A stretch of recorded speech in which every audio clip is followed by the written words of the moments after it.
Hello, my name is Michael Phillips, and I'm the Director of Coffee Culture at Blue Bottle Coffee Roasters. And today, I'm going to teach you how to pour a beautiful heart into your latte using a home espresso machine.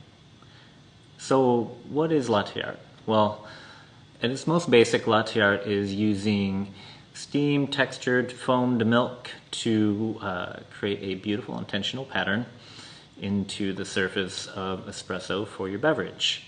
Now, when we're creating latte art, we evaluate it looking at a couple of distinct areas. Probably the most important for me is the contrast. So that's the difference between the light areas that are the milk foam and the dark areas that are the crema. A nice sharp contrast helps the drink really pop.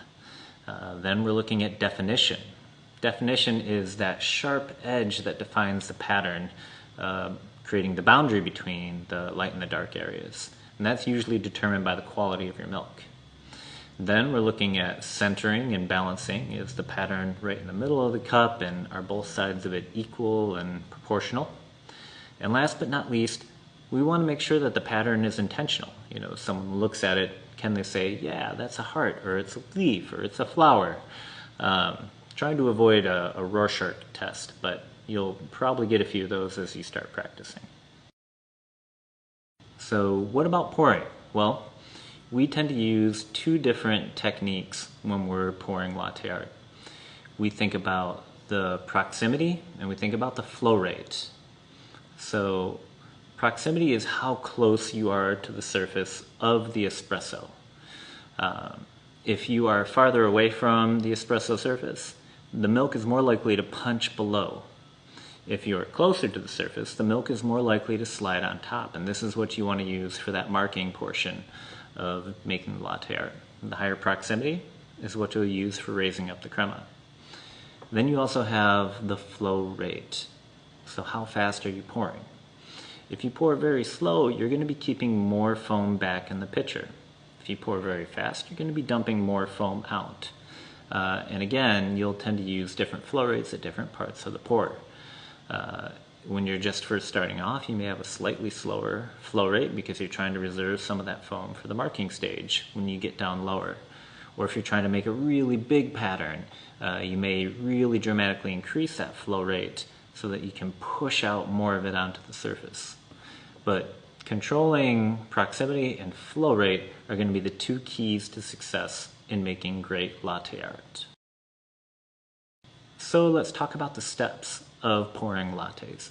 We're going to break it down into three parts. We're going to talk about raising the crema, we're going to talk about marking the surface, and we're going to talk about pulling through.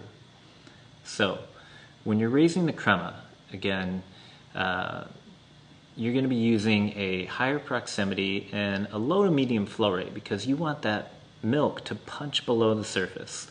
And in the first exercise, I would suggest just raising the crema all the way to the top, keeping it nice and dark. So you want to tilt that cup, drop into the middle, and then any of the milk that splashes out, creating white marks on the surface, if you move the stream over them, it will trace them out.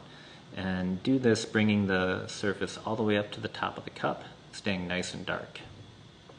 And then once you can keep contrast, let's try to mark the surface. So this next step would be starting off the way you did in the last exercise. You tilt the cup, you drop into the middle, you trace out any splash marks, but then at about half to 3/4 of the way, you're going to lower that proximity and get close to the surface and up that flow rate to push that foam out, making a nice mark in the middle of the cup. All right, now we can raise the crema and we can mark the surface.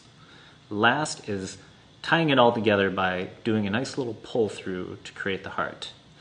So again, we start off, tilt the cup, drop into the middle, erase any marks by tracing over it, and then we drop low when we're about halfway through, speed up that flow rate, you can see the heart building, and then slowly move the pitcher down the middle of it, cutting the design in half, creating that nice snip that creates the heart that we know and love in our latte.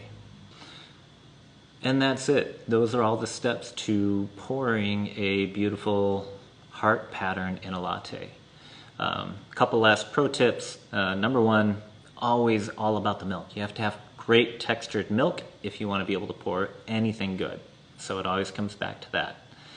On top of that, there's also a million different ways to do each one of these steps. I showed you one way, nice, simple, easy way, but you can hold the pitcher different. You can swirl the pitcher different. You can use different flow rate and proximity. You can do all sorts of different things. This is just one way, so feel free to experiment with all of these steps on your own. But other than that, if you pour anything that you feel like sharing with the world, put it out there and tag us. We'd love to take a look. And I wish you all good luck and hope you have some fun with this. Thank you for watching.